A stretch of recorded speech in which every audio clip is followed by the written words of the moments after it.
The guests, Professor Richard Idubo, Pastor Collins Okonofwa, and Professor Austin Asagba, said the report by the National Human Rights Commission called for the prosecution of Professor Osunbor irrespective of the time frame. They opined that the tribunal and court decided that the way and manner Professor Osunbor was brought in as governor was wrong. The guests, who agreed that Professor Osunbor was never a governor in the eye of the law, noted that he should not be referred to as ex-governor and be stripped of any benefit of an ex-governor. Indeed, he was our governor during the period, but the law came in to oust it, and it was retrospective. It was retrospective. You cannot build something on nothing, and we have since established that one beyond doubt. However, because there is no basis, there's no room for a vacuum. All the structures that were in place at that time, subject to manual qualification, were to be preserved.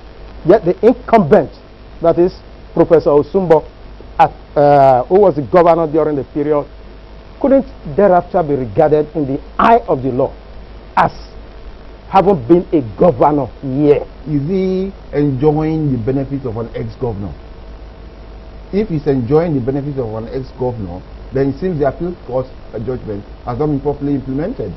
Apart from electoral offences, there were also some criminal offences. Yes. All right, for which they are saying the man ought to be prosecuted.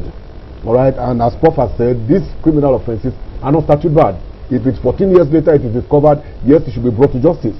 That's what the Human Rights Commission is saying. The guest also touched on the mass exodus of APC members in Edo State to PDP.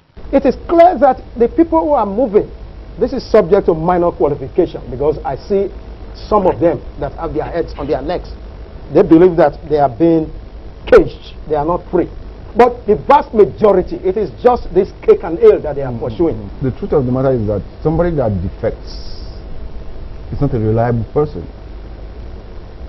We must also know that when people defect, it's because they have personal problems. The level of corruption in the country was also discussed in the program by Barrister Usi Osemowa. Politics Today is an audience participation program aired simultaneously on independent television and radio every Saturday at 10:30 in the morning. Ikmomosa Ugiagbe reporting.